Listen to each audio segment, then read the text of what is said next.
Finished podcast, Christian Apologetics in 2 minutes or less. There are two types of heaven written about in the Bible. The first heaven is where we will spend eternity with Christ. And the second heaven is space and the universe and everything in it.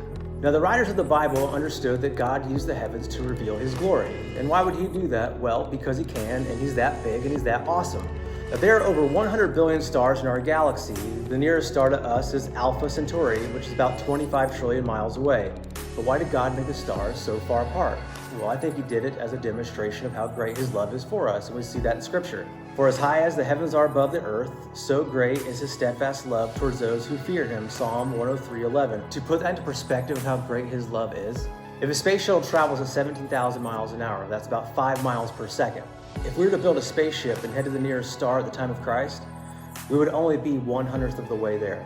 What King David writes in the book of Psalms, "When I look at your heavens, the work of your fingers, the moon and stars which you have set in place." When you see this image, you're going to see what you wanted to see. But back in 2014, NASA used what's called a nuclear spectroscopic telescope array to take a picture out in space. Now, this is the image that came back.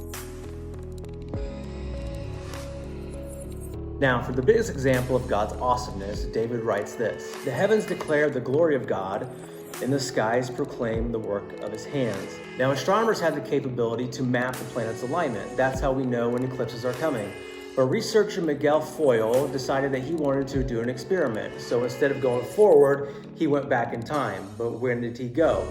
Well, most historians believe that Jesus was crucified anywhere between March and of April 33 AD. So what he did is he put those dates into his computer to see what the planet alignment would be when Christ was crucified.